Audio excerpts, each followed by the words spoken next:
What is going on, Laker fans? Thank you. Another edition of Lakers Talk Daily. This is a Friday edition previewing the Lakers and the Utah Jazz coming up tonight across the street at crypto.com.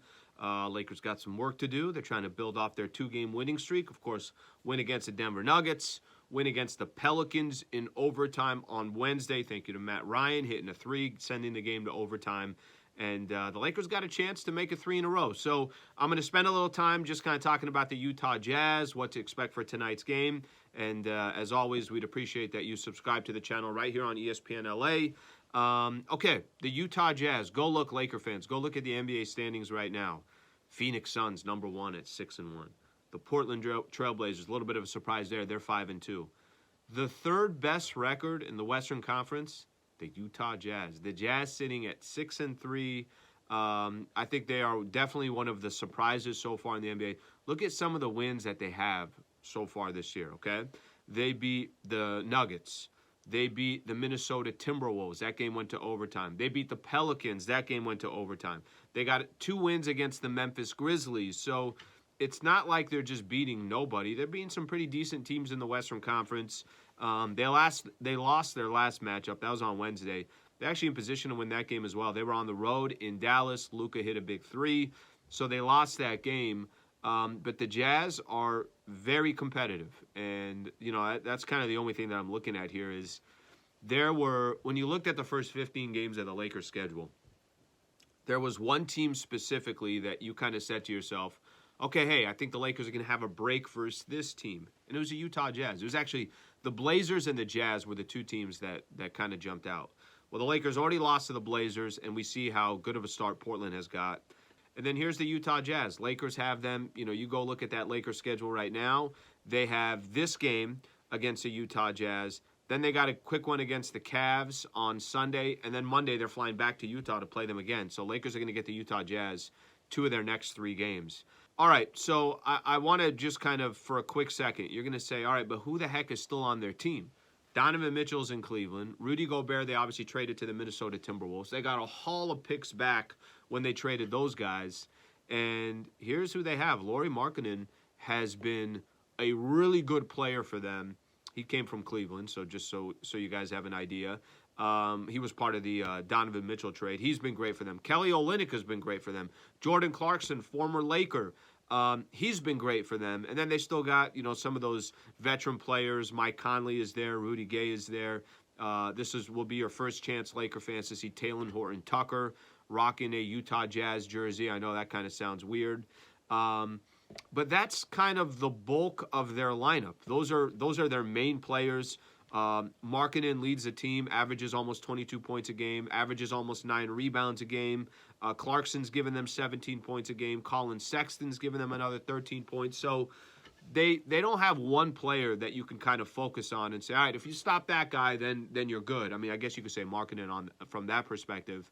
And the reason why I bring that up is because it takes a team effort for them to win any of these games. They're not expected to win many of these games. However, they've been winning a lot of these games. So this is not that matchup that you thought before the season started that the Lakers would win, and it would be, you know, they'd blow out the Utah Jazz. Just add those as W's.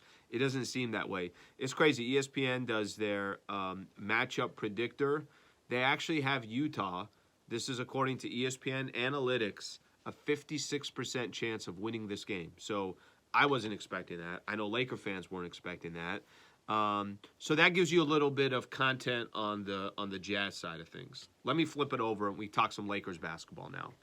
What do the Lakers have to do to make their record, to run their record to 3 wins in a row and 3-5 overall? First off, let me just say this about the Lakers.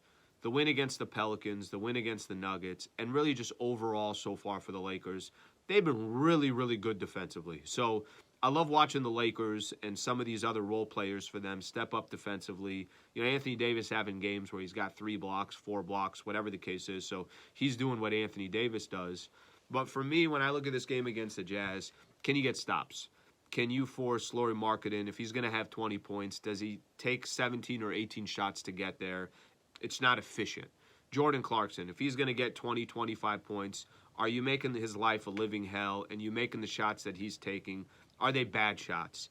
I think for the Lakers, it's going to start on the defensive side. And I feel like that defense for the Lakers usually feeds in to the offense. Another thing to keep in mind for tonight's game. Turnovers worry me about the Lakers. When they have low turnovers, they give themselves a legitimate shot of winning the game. When they have high turnovers, a lot of teams capitalize on those turnovers, points off turnovers. I think Russ in the last game had 6 turnovers on his own, and that was in just 25 minutes of play. Can't have that. You cannot allow that if you're Russell Westbrook. The Lakers obviously got to be better from that department. I know we're always going to talk about shooting. Are they hitting their threes? Are they 25% from the three-point line, or are they 45% or 40% from the three-point line? They don't have to be the best three-point shooting team in the NBA. You just can't be the worst. So if you can come in 32, 33% from the three-point line, I think that's enough against the Utah Jazz. Keep your turnovers limited. And then this, to me, is probably the most important thing that I don't think we talk enough about when we talk about Lakers basketball. These last couple of games for the Lake Show, they got balance. There's legitimate balance of scoring for the Lakers. I'll tell you what I mean here. Do you know who led the Lakers in points in the last game against the Pelicans? It wasn't LeBron. It wasn't Anthony Davis. It wasn't Russell Westbrook. It was Lonnie Walker IV. He had 28 points. But it wasn't just him. You got Matt Ryan chipped in with 11 points off the bench. Russ, obviously, his 13 points off the bench, plus the 9 assists and the 7 rebounds. Troy Brown Jr. gave you 15 points in that game. And then Bron and Anthony Davis each contributed 20 points. So if you have a day like they did on Friday night or on Wednesday night, where you got 6 guys scoring in double figures, that makes the Lakers so much more dangerous when they have that balance. So I'm hoping tonight that it's not just they're completely dependent on LeBron and Anthony Davis. That's number one.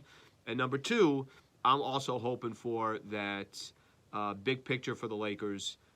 Limit your turnovers. Let defense be your foundation, and the Lakers should walk away with their 3rd win of the season and their 3rd win in a row. That's the hope. Laker fans, let us know what you think. Please subscribe to the channel, and thank you for being a part of Lakers Talk Daily.